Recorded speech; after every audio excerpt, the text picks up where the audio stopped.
Benny, are you actually in your truck? I am actually in my truck. My day has not finished yet. It's been one of those days. No. Oh boy. You haven't been like under houses or anything, have you? No, it's just been a lot of like fixing this, fixing that. Had a main breaker to actually melt down, so I had to replace it. Chase one down for that. And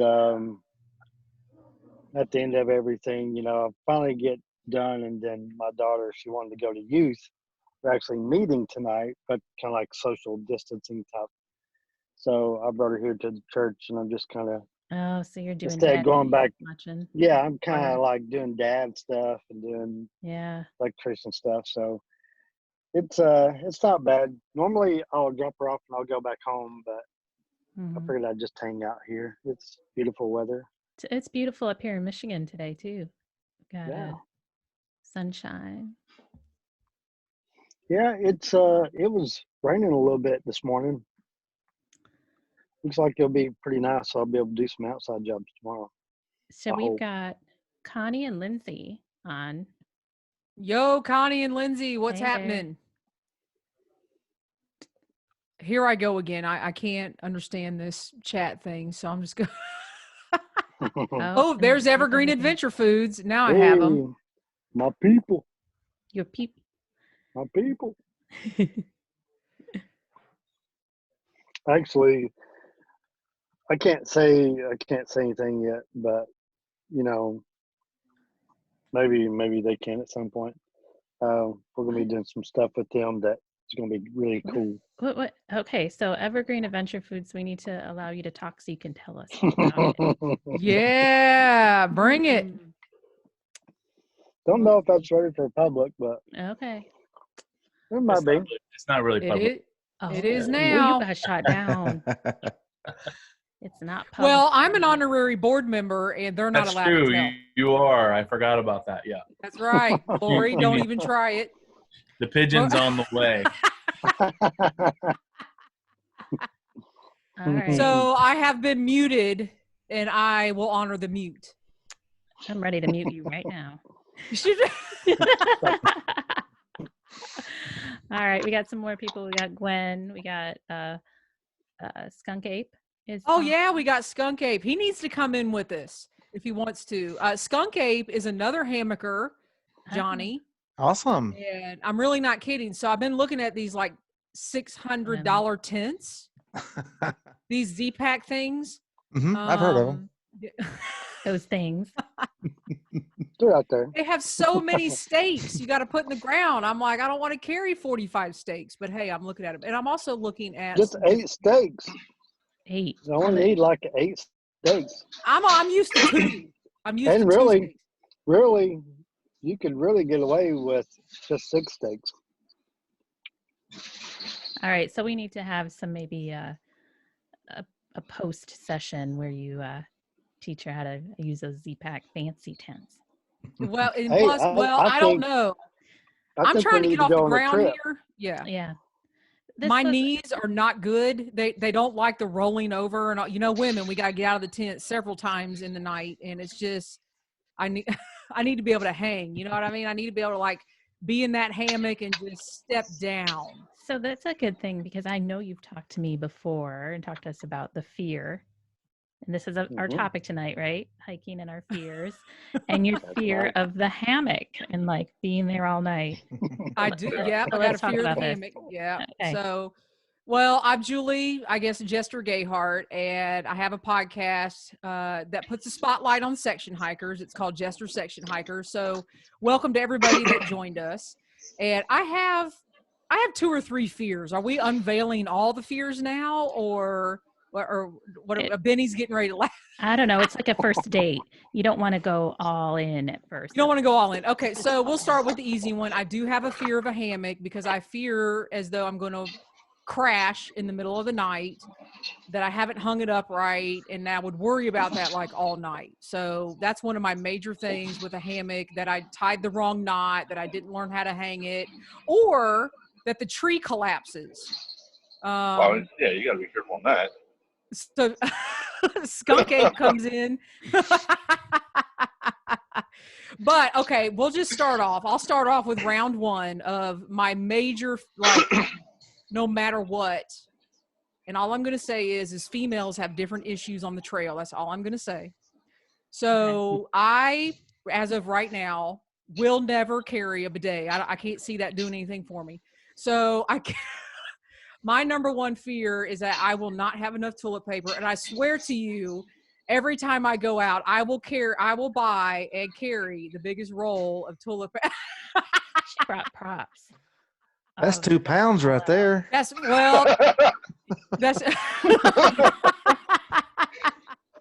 but I'm not kidding. Like, I will not sleep. If I've only got like half of this roll left, I won't sleep until I know that I'm going to be able to, like, so that's my major thing. And there's other things that go along with this that I'm not going to show that I can never, ever run out of.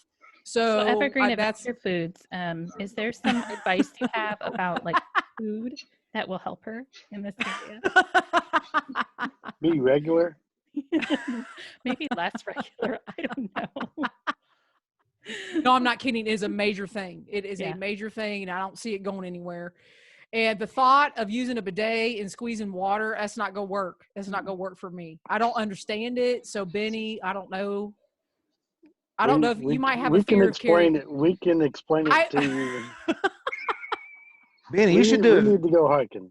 You should do a video. Like a video, like live video demonstration. Exactly. No. You will instantly lose all of your followers.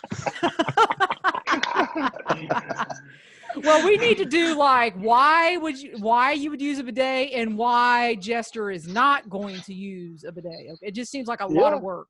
Yeah, we can do that. I would love to do that. That would be entertaining.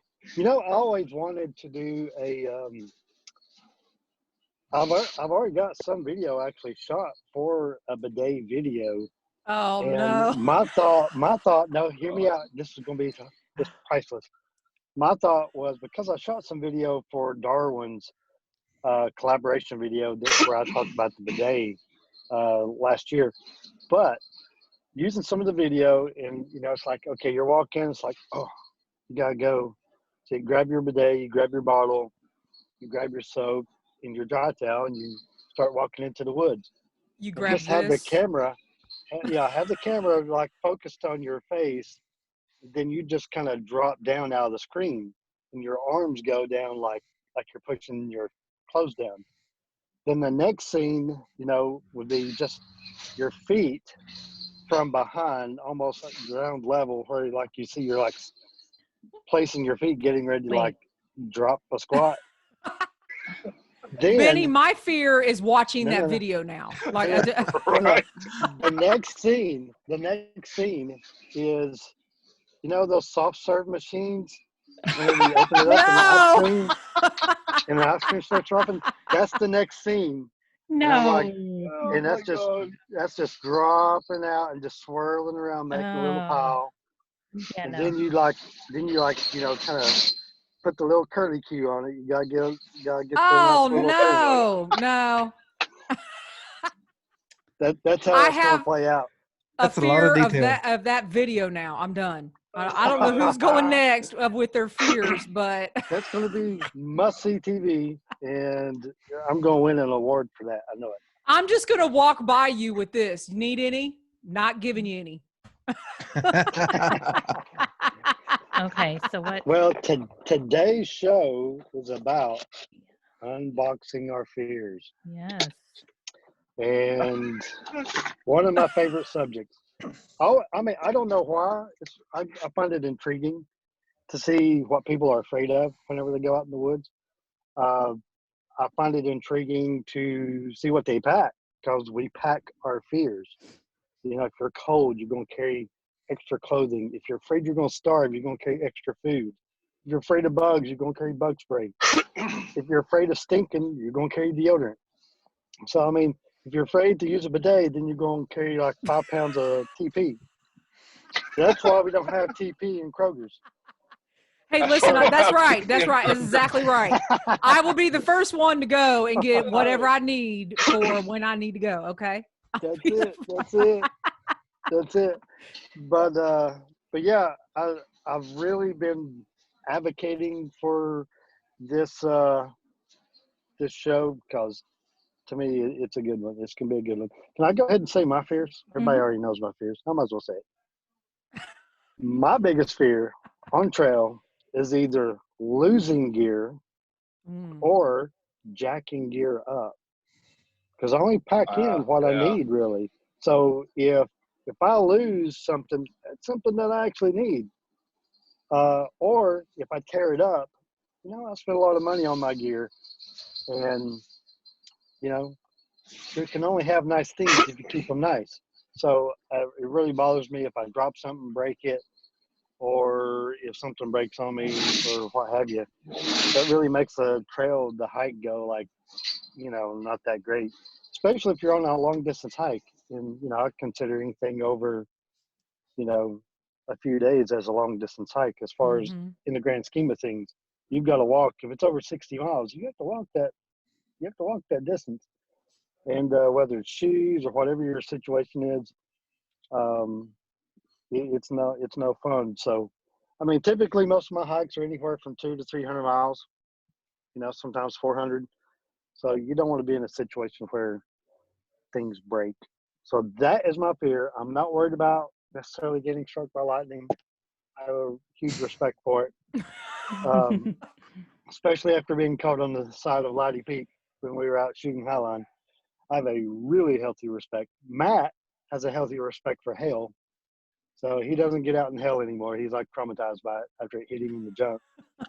But you said shoes. It reminded me of another fear I had right in the beginning of when I first started. I would actually carry extra shoelaces because I had a fear that if my shoelaces busted, what would I do? I mean, how stupid. So, you know, you have bear rope and other things that you could use. Yeah. So no, I used to carry a full on, just like this, extra pack of shoelaces. So there you go. All right. Somebody else tell us something funny. All right, Johnny.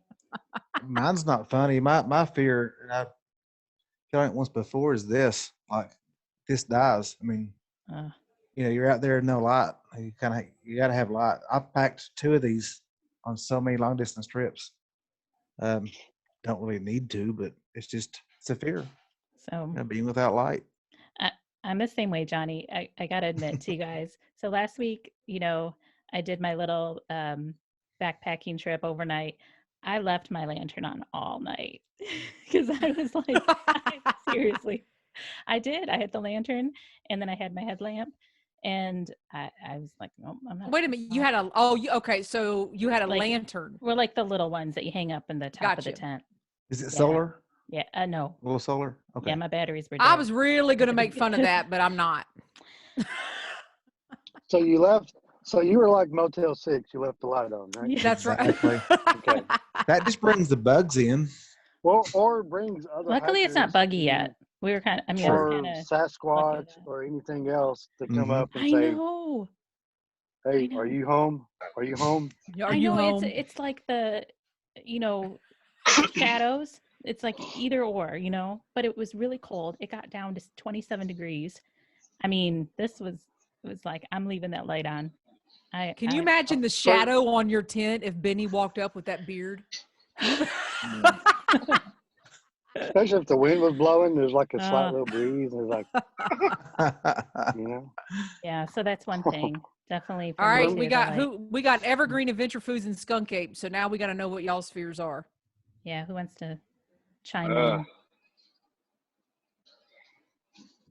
Oh, okay. I think. There we go. I think you're on. Yeah. You both are able to talk. Y'all able to hear us? Yep. Yeah. Go ahead, Skunk Ape. Go ahead. Okay. I'm driving, so well, be careful. Yeah, be careful. Yeah, no problem. No, I think I'm pretty much like Benny. I mean, I take very little, you know, pretty much just what I need, you know, with me.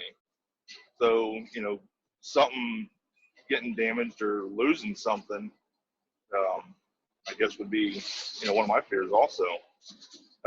As far as like losing my headlamp or something like that, that actually happened to me whenever I was hiking the AT. I went to do some night hiking, and middle of the night, no moon out. All you see is the eye shine of different animals and stuff.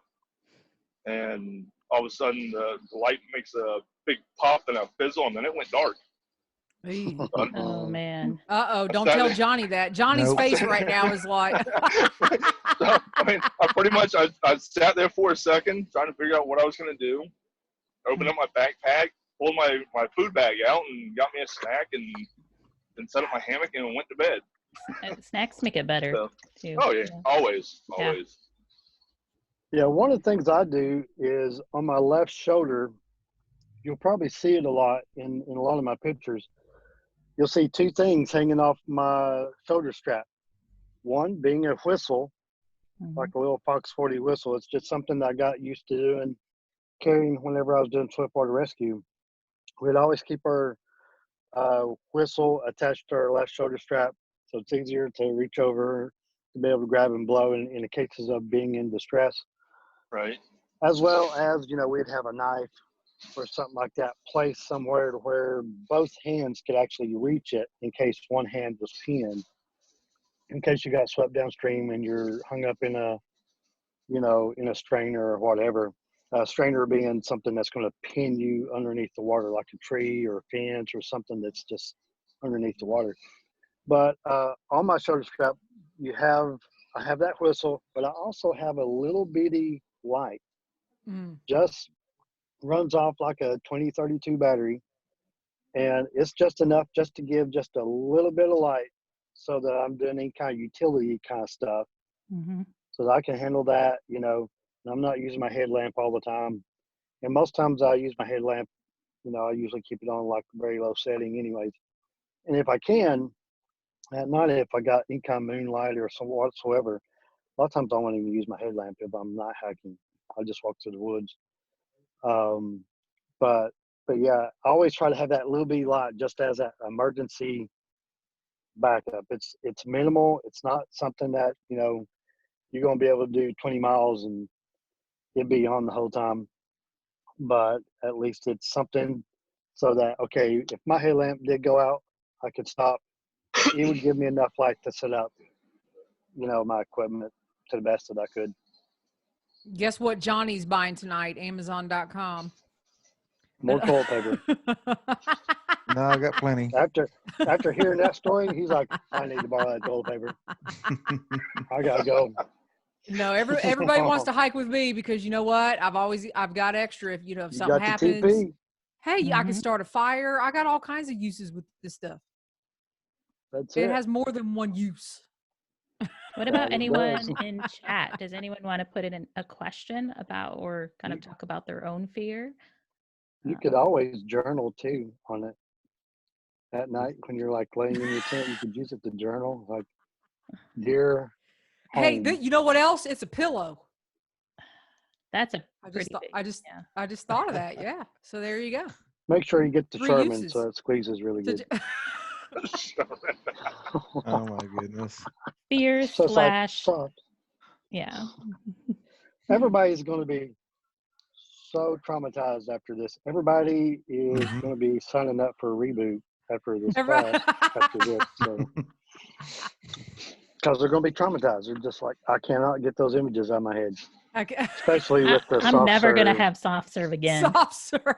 I'm not having chocolate soft serve. I can tell you that. I got to say this real quick. My daughter let our boxer out. And of course, boxers have those little bobtails. And she's out there and she's going number 2. And I was sitting there watching her. And I said, it's almost like you could grab her tail, like her tail's the handle. You put a cone underneath her butt, and you like lift the tail, and it's like soft serve. It's like one of those handles, This is what he does. This is self-entertainment. Yep. And she's like, I'm never going to eat ice cream again. Over there in Harriman, Tennessee, that's what's happening. That's all. Just everybody wants to come by and watch my boxer drop a load on my lawn. Pull the handle up. Don't pull it down. I can't. Lori's looking at you like, turn him off. Shut him off, Lori. Shut him off.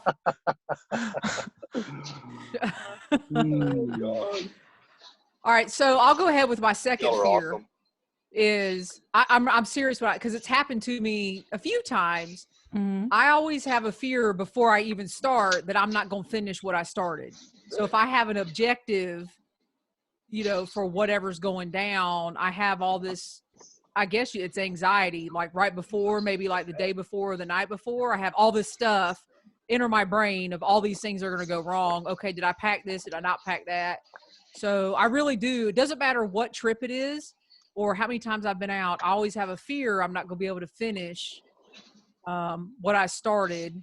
And of course, it's happened to me a couple times, and then having to deal with that, having to go through the process of not finishing. So I almost fear that just as much as not finishing the hike, if that makes sense. Yeah, that's a good one. When I hiked the Black Mountain Crest Trail, I carried a tarp with me just in case I couldn't finish. I mean, I didn't know. So I know where you're coming from. Yeah. Yeah, I mean, you always have to like almost have that contingency plan back in your head.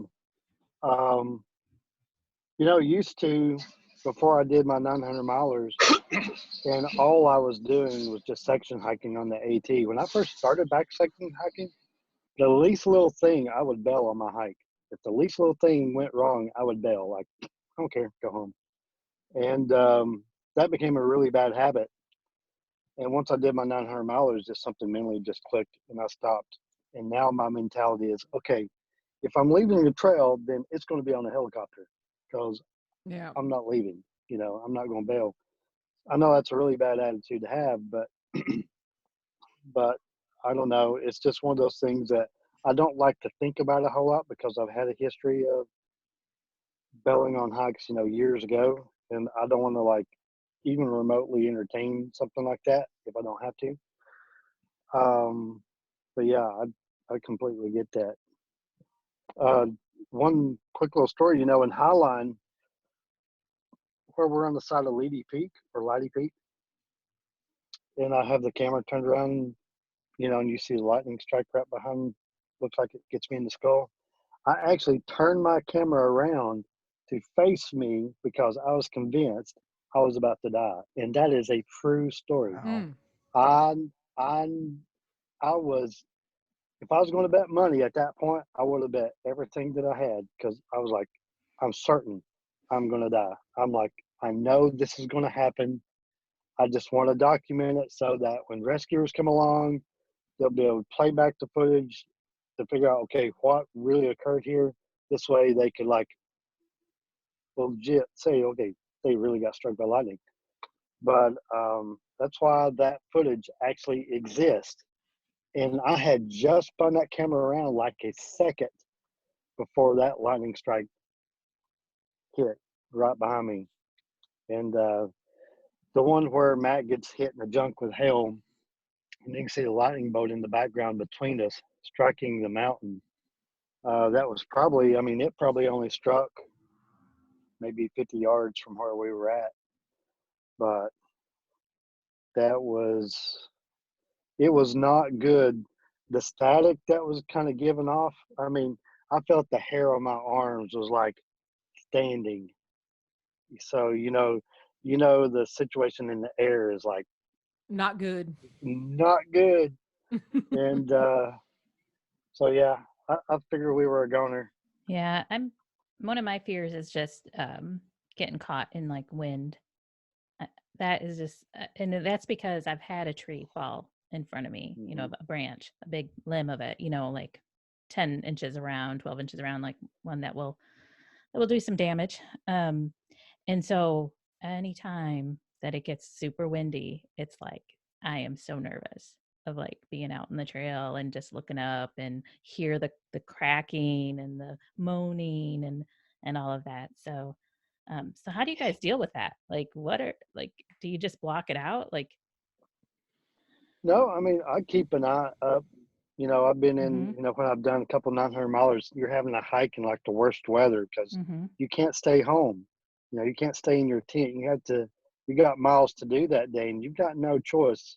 If you don't hike, then it's done. Your hike is over. What you're trying to do is over anyways, as far as trying to do an FKT. So, I mean, I've had limbs fall in front of me. I've watched trees, full-blown trees fall. I've ran like a little scared schoolgirl out of the woods. You know, you just have to just try to be aware it's almost like sensory overload, because you're trying to watch the trees, you're trying to pay attention to the noises, listen for any cracks, anything that sounds like an actual legit limb breaking, because you got limbs smacking. So you got to differentiate from, is that something smacking or is it like splitting? What? And things happen so quick. You're trying to watch so you don't fall down, but you're also trying to haul the mail out of there as well. I've actually moved camp before when that happens. Like, you start hearing stuff all around you, and I'm like, oh my God, I'm definitely under a tree that's going to fall on me. Like, I mean, and totally like moved and got out of different places too. I don't know if it was necessary, but it was necessary for my mind just to, okay, I got to get out of here and get somewhere else. So yeah, that's major fear. And another little funny story, the first time I took my Z-Packs duplex out, the first one that I had, the first one I bought way back in 2015, I was doing like a northbound section hike of the AT, and I stayed there, I think at Tennessee Mountain, somewhere in that neighborhood, not too far. You know, you're kind of in that area where, you know, the Army Rangers are doing their exercises, because we found a bandolier of like blanks laying around when we went to hang our bear bag. But I set up under this campsite, or this tree, didn't pay no attention to it, looked up, everything looked normal. You know, this is just my mental thing I wasn't even thinking about. Got everything set up, crawled in my tent, laying there. Mind you, you know, the do folks is DCF, so it's cubic fiber condom. And all of a sudden, I heard something go hit the ground beside of me. Then I heard another one go. I thought, what in the world is that? I looked out, and it was big walnuts. I sat up underneath the walnut tree. So the whole night, I was thinking, okay, one of these walnuts is going to bust through this flimsy ass little paper-like material. But it was light. Beat me in the skull. Exactly, but it was light. But surprisingly, you know, I had one actually fall on the tent and bounce off. So it withstood that barrage of walnuts. So I thought I was a dead man now. I figured, okay, they're going to find me the next morning, my skull bashed in by a walnut. All this is bringing up fears I guess I didn't know I had. I don't want to find dead bodies either, because every time I'm walking by myself, I'm like, oh my God, I know I'm going to find a dead body. Yeah, I think about that too. Like looking off. Hey, it's not funny, but that is a fear of mine. You know, Devin over at Backpacking Experience podcast interviewed me there a couple weeks ago, and he came across someone who had like done the big swan off of the cliff. Oh my gosh. Yeah, they discovered them. Yeah, out in Utah. Wow. So people do crazy things, and I can't tell you that I've never discovered a body like that on the trail. Not sure that I really want to. Not that it would really like super bother me. I've dealt with death before, and come across people who kind of run away and things happen to them. But I was up in Maine when Jerry Largay went missing. And that following summer, they didn't find her for a couple summers. Oh yeah. And like on every tree, about every, football field length, there was a picture of her. There was, call this number if you have seen anything about this person. Sat in the shelter, when they found her. She was like a half a mile from that shelter.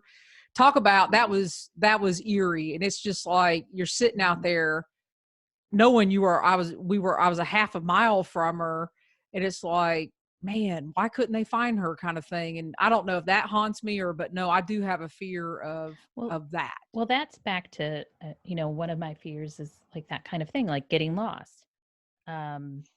you know, oh, and we have Lindsay who put something in chat. Yeah. Hey, Lindsay. So one of my fears when hiking is that either I or the person I am with will get hurt or have a medical emergency while on the trail. Mm-hmm. Yeah. I mean, how many of you, well, I think obviously, Benny, you've done the first responders, so you know first aid and stuff, but have you guys taken any kind of like basic first aid class? It's been a long time for me, but that's something to think about. And that's kind of, and it's kind of one of those odd facts about me is I don't carry like a first aid kit. Whenever I go, I mean, I'll carry like 2 Band-Aids, maybe 4 or 5 IBU, you know, little things like that. But you wouldn't want to see my ibuprofen. It's about as much as this right here. We were just chatting about like a gallon jug. Your first aid kit. But you know, you figure, okay, if you're caught in an emergency out there,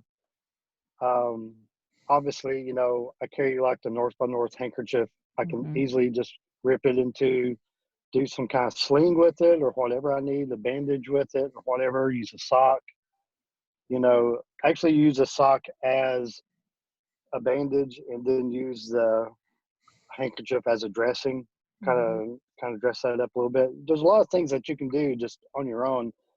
Shoelaces, you know, sticks you can make splints out of really quick. So there's a lot of just really odds and ends that you actually already carry that you could use for first aid.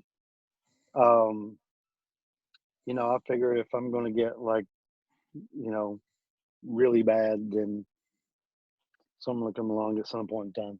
So Paul, he has, isn't that Wilderness First Aid, WFA? Yep, I've had that. Yep. That's kind of one of those things I've been thinking about a lot lately, wanting to do like a wilderness first aid class and get certified, maybe try to get my wilderness EMT or something of that nature. And Evergreen. I think he's got something for us too. On a search and rescue team or something. Yeah, I had a couple of things to chime in on. Number one, and these are just random facts, but Benny, to your story when you were hiking, I think in North Georgia near the Ranger squad there, when they shoot blanks and do the whole training. We ran into an older gentleman out there who has trained his dog to sniff out those empty shell casings. Oh, wow. And he goes and picks them up after they fire them. Nice. He picks them up like every couple of days and has big giant buckets, and he puts them in the back of his truck and then brings them back to the army. That's so interesting. School so they can recap. Yeah, them. They need to go to that grassy bald if you're hiking the Bent Mackay, leaving from Springer, that first big grassy bald that you come to. That dog will be there for 2 weeks. So you can't walk through that area without the ground glistening with brass. Yeah. It is crazy. I would love to like camp out in the woods as they're doing like a little exercise. Yeah, no doubt. And to Jester's comment about her giant ibuprofen bottle, when we were on the JMT, we came off, and our first resupply, we were going northbound. Our first resupply was at Mount Williamson in Independence, and there was a woman there who we've become really good friends with her now. She's from Vegas. She was solo hiking it, first hike ever, and she wanted to. She was at the scale that was hanging from the tree right before she was leaving. And everyone was piled around because her bag was so big. She was fully freighted. I think she was at about 52 pounds. Ooh. And she was probably 5'4", 115 pounds. I mean, she was tiny. And I said, you're going to get stress fractures in your feet. Like something bad is going to happen to you. She's like, no, I'm okay. Look what I brought. And she brought a bag that I actually weighed. Oh, hang on. Answer that for me. Suspense. Yeah, right. Yeah. She brought a bag that looked like a day pack. What? Opened it up and it had full bottles of peroxide, alcohol, ibuprofen, scissors, and so I named her the pharmacist. So that's her name. Her trail name is the pharmacist. She had full bottles of all this stuff, and that little, just her kit, her bag, her emergency kit, weighed over 4 pounds. It was I've never seen anything like it. And so it would be great to kind of see her now I know, right? And see what the difference was. Is that the one you said you stayed friends with? Yeah. Mm-hmm. Oh, so I'm sure her pack is a lot lighter now. Yeah, I've seen her on day hikes. Yeah. This past fall, and I commented on her new kit because it looks much different. Wow. But I was going to comment on my biggest fear, and like you guys and everyone else that travels, we have a healthy respect for Mother Nature and the storms that roll in. So you have to be aware as best you can. But when I solo hike, I don't really have a fear that I can think of. I just kind of take it step by step, day by day, and just enjoy the moment, and whatever happens. But I developed a fear when I started hiking with Jams, my now wife, because, it's not like I go around judging the people and hikers, but like I found myself in this protective role when I was out hiking with her, especially long distance. And, it didn't give me a bunch of anxiety, but I always had, one eye open type thing. And Benny knows this story, but we were in Harrisburg, Virginia, and we stopped overnight to do laundry and resupply. And we stayed in that little, I can't remember the name of it, but it's like an old mattress firm at the bottom of a hotel. And you basically pay for a mattress, and there aren't any walls or anything.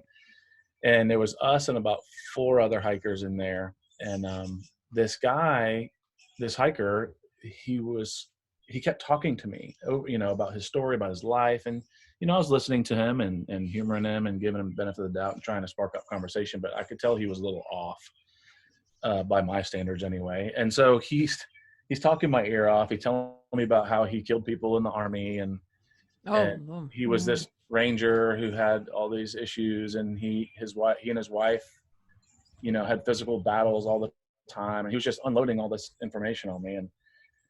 And this went on for a couple hours. And so I told him, I said, hey, listen, buddy, it was great talking to you. Maybe we'll see you out on the trail, but my wife and I, or Jessica, my James and I, are going to get some sleep. And we'll get an early morning. And we're going to hit the road probably like 5:30, 6 o'clock in the morning. And he said, so you're going to go to sleep and you're not going to talk to me anymore? And I said, well, no, it was great talking to you, but we really got to get some sleep. And he said, all right, well, when you fall asleep, I'm going to wait till you fall asleep. I'm going to slit your throat. What? Oh my gosh. He's like, I'm going to kill you when you fall asleep. And I said, please don't do that. And so like, I never really considered myself a target for anything like that, because I'm not a small guy, and I don't, it is what I'm not the biggest guy either, but 6'3", 235 it's not a target most of the time. And this guy just came at me hard and was like, I'm going to kill you when you fall asleep. And so Jessica was pretending to be asleep next to me and was like grabbing my arm, like, let's get the hell out of here. What is what's your plan? And so all these things went through my head. But anyway, long story longer, I have a healthy respect now for other hikers and other people, and I hate to be the guy that judges, because you never know what someone's situation is, but it's something you got to look out for, especially, these recent stories about that one guy that went bananas and with the machete, unfortunately took some people's lives or whatever. And and it's just the world that we live in now, especially with the AT and some other trails that are very, very accessible. People can get on and off really quickly, and just something to be aware of. Yeah, and sadly, you have those things where people live in the shelters. It's like their home. And I've come upon that too. So you got to be wary of that. Yeah, I ran into a situation in the Smokies. I think it was during my last 900 miler, maybe. Me and Dana, my friend Dana, we were going to tie up a little piece between Klingman's Dome and Fork Ridge. We didn't do it because the day before it was like crazy packed with all kinds of cars. So I wasn't even going to like deal with that. So we went up the following morning, or somewhere in that neighborhood, went up early, got up to the dome, and the wind was deathly still. No wind.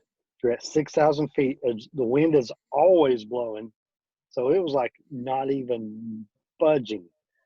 Automatically, my senses are like, what is up? Something isn't right. And there was this one guy that was kind of walking back from the dome, but me and Dana dropped off the trail onto the AT, and she's getting her packed together. I've got my gear on. I got my GoPro on. We're ready to go. And I see this guy out of the corner of my eye. I'm kind of watching him, and he's actually walking through the woods, not on the trail, and trying not to make eye contact with us, but watching us as he's approaching us. And he comes in within probably 6 feet, 8 feet, says, where y'all going? And we give him some bogus destination. Where y'all from? We give him more bogus information. And he just glances at my camera. Mm-hmm. He goes, is that camera? I said, yeah, it's my GoPro. I record everything that I do. He immediately turned around 180 degrees and started walking out there kind of swiftly and just said, have a good day, over his shoulder. Mm. So he didn't want Did not make out. Yeah. Yeah, he didn't want people. He was up to no good, and he didn't want to be on camera.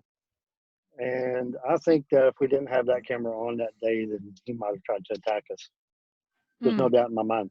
Because, I mean, I feel, this is my thinking, I feel that God had stilled the wind there, because that place is like always windy. I've never been there without the breeze blowing or anything.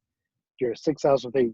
I feel like God had just stilled that wind where it's just nothing, to bring my senses like, this isn't right. This is just so weird. So that I'm paying more attention, and I automatically notice this guy at that point. Like, he ain't acting right. You know, he's approaching us kind of like looking, glancing at us kind of deal, but not really making like direct eye contact, and coming through the woods, not down the trail. So, I do think it's important to, it's not always about a person, but just about the environment. Like, I've had times where I've been on trail, I just turned around. Like, there was something that just felt wrong, and you just knew, like, okay, you gotta trust your gut and go with it. Johnny, I feel like I interrupted you like way earlier when you were getting ready to say something. And I don't know I don't know if you were going to tell us another fear, but I just kept talking. I think he's going to ask for TP.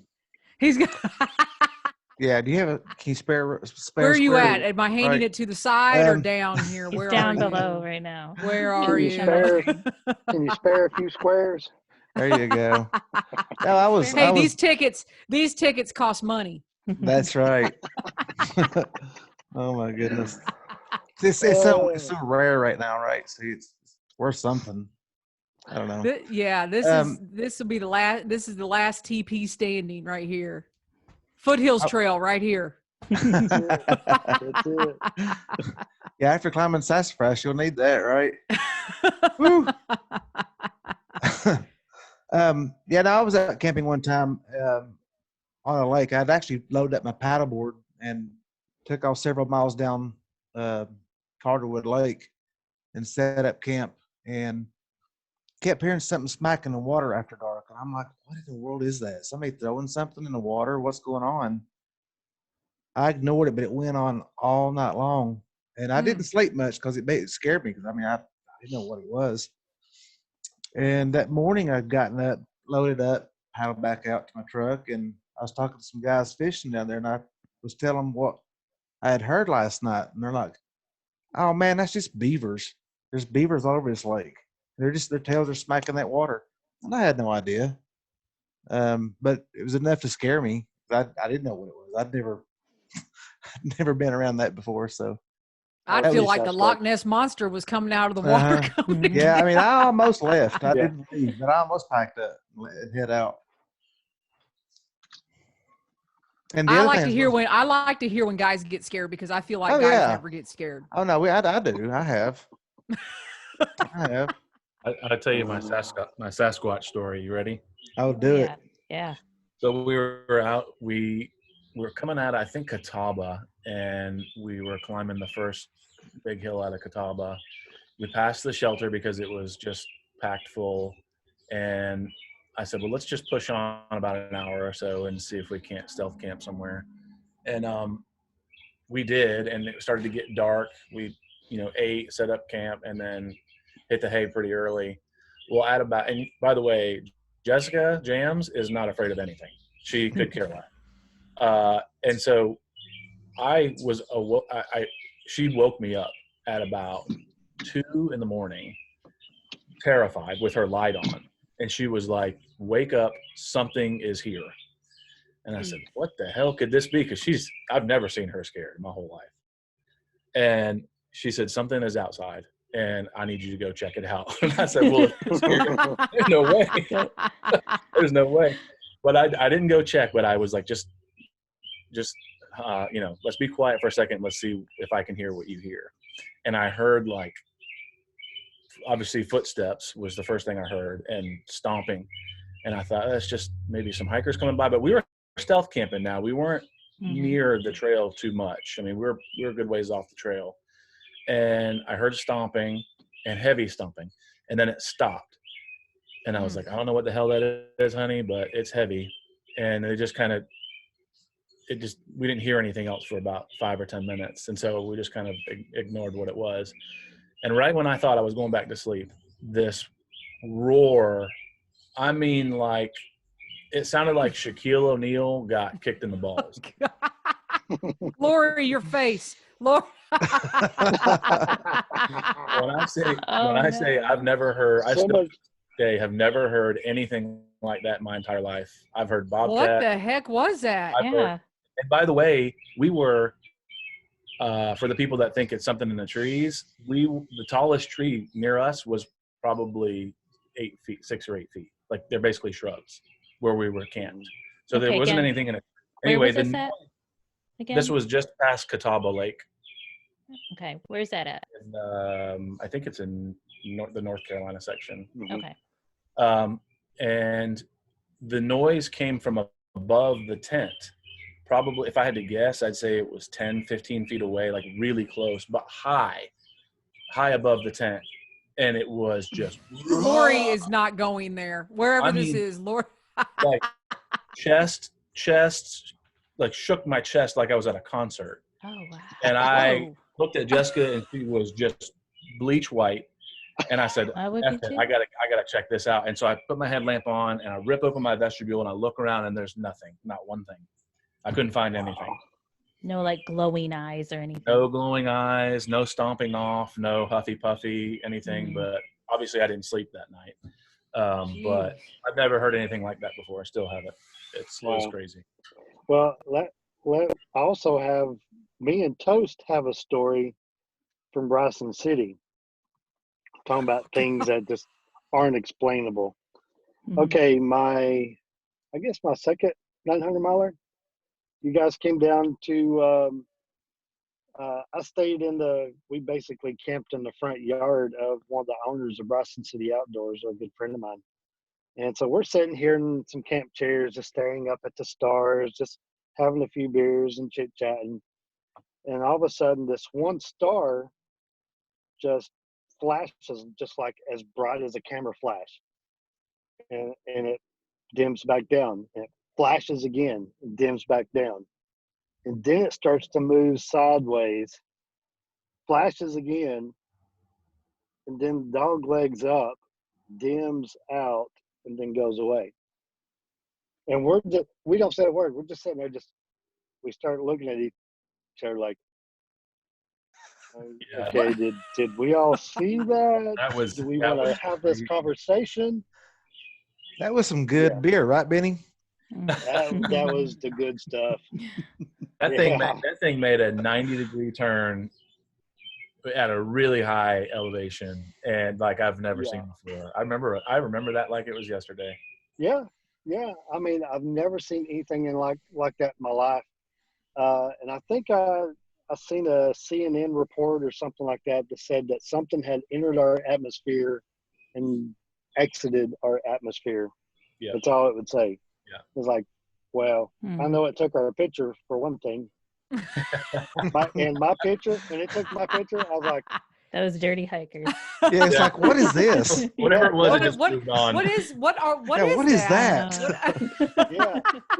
I'm looking like, I couldn't believe I was seeing it. It was all hair, whatever it was. They're showing the picture and they're going, it was just hair. Just hair. We don't know what it was. Hair, an open mouth, and two like wide open eyeballs. Like, okay, I'm about to die.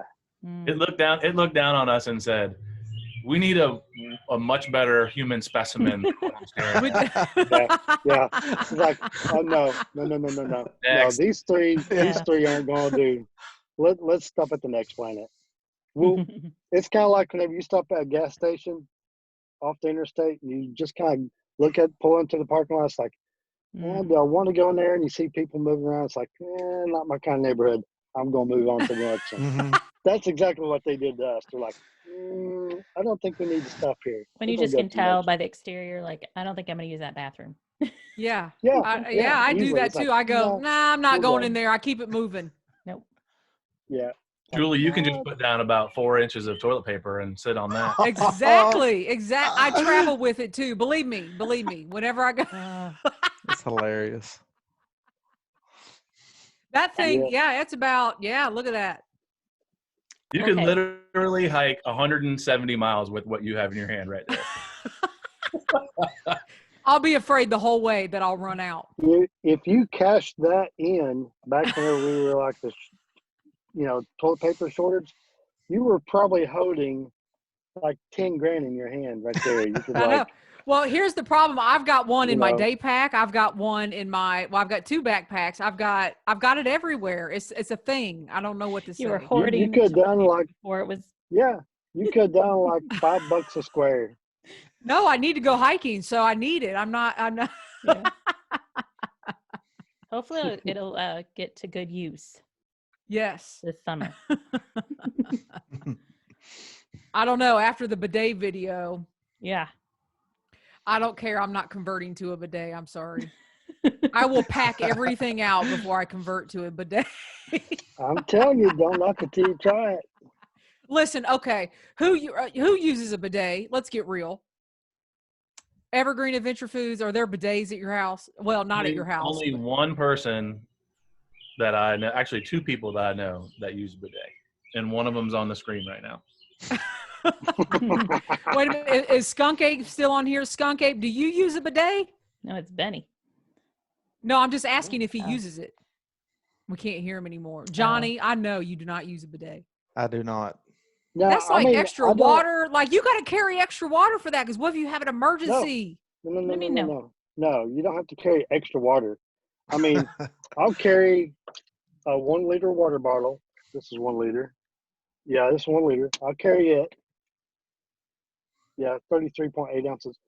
I'll carry this, and I'll make sure I could like clean my butt. That is not enough water to clean a butt. Absolutely. That is not enough water to clean a butt. I am sorry. I think there's just a different standard. I have a very important question. Do you carry a separate butt bottle? Oh,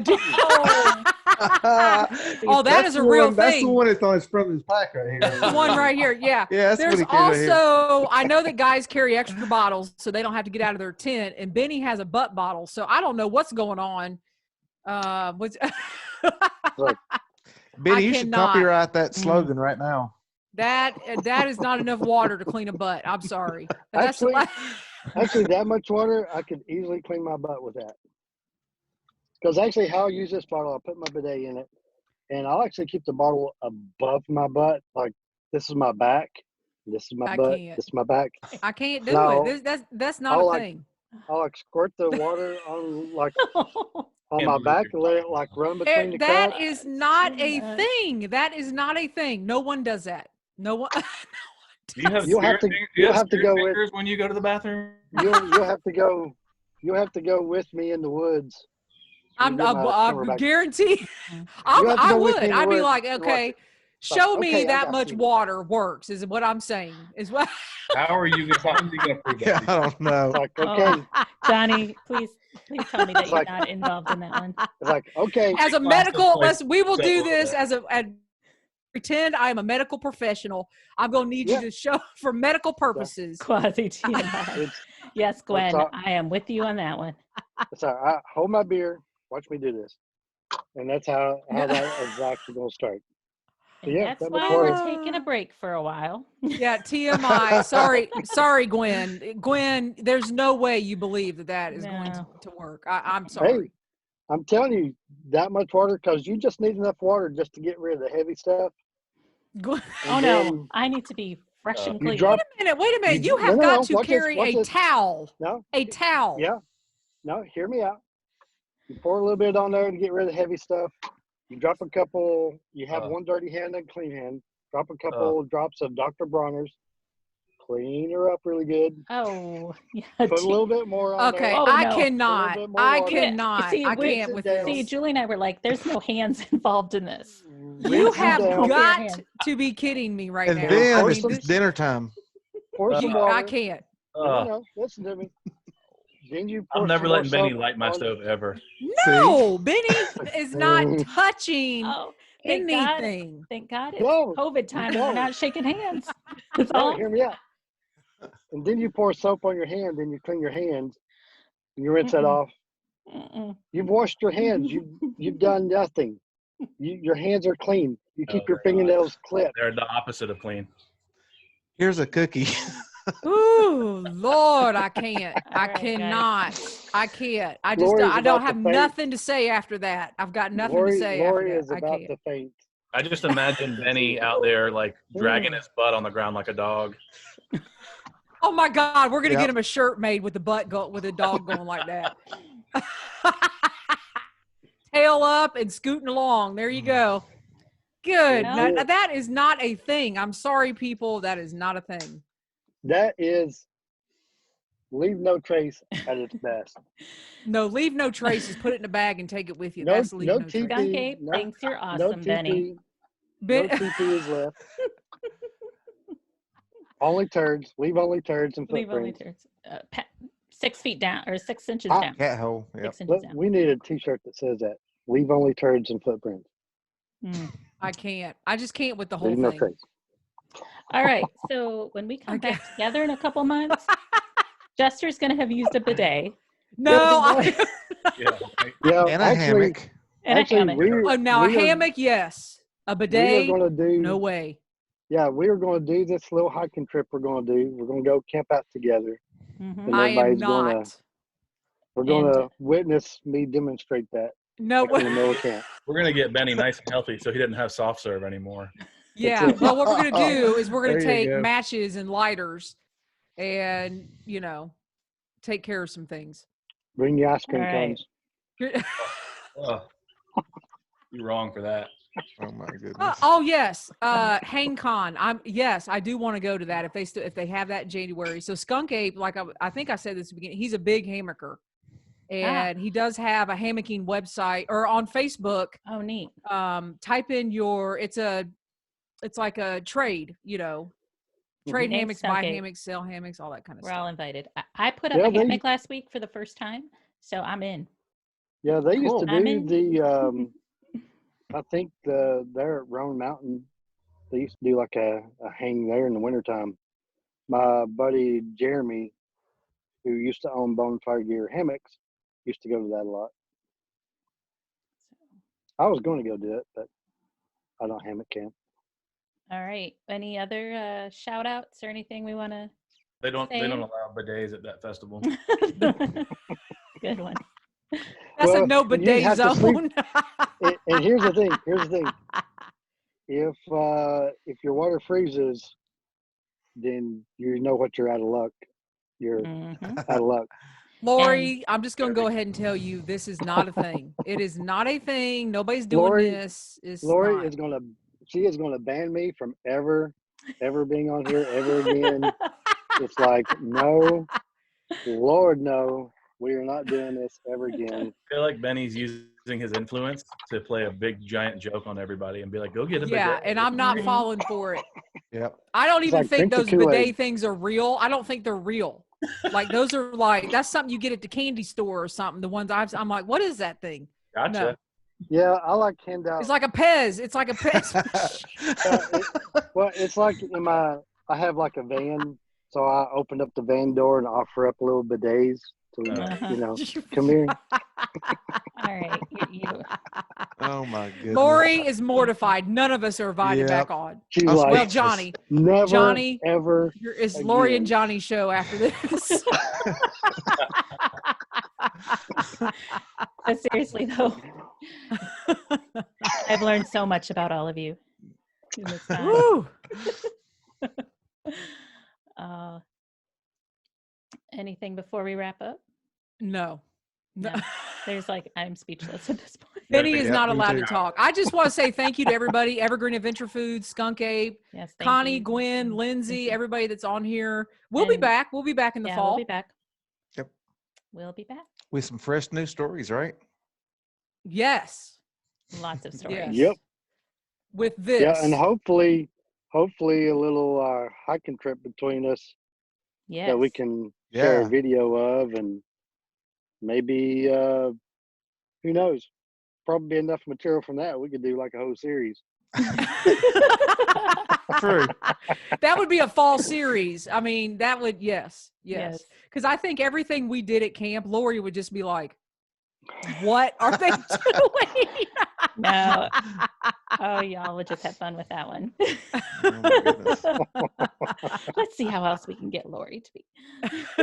Let's all get up. You get up at 2. You get up at 3 a.m. You get up at 4. And all walk by Lori's tent with my light on. My trail name will be Nightlight. There you go. Nightlight. There you go. Nightlight. All right. I like it. All right. Connie said thank you all. Thanks all. Very entertaining. Thank you, Connie. Thank you, Gwen, Lindsay, Skunk Ape, Evergreen. Thank you for hanging with us. We will see you soon. Yes. See you guys. All right. Bye. Take Bye, care. guys. Happy trails, everybody. Yes.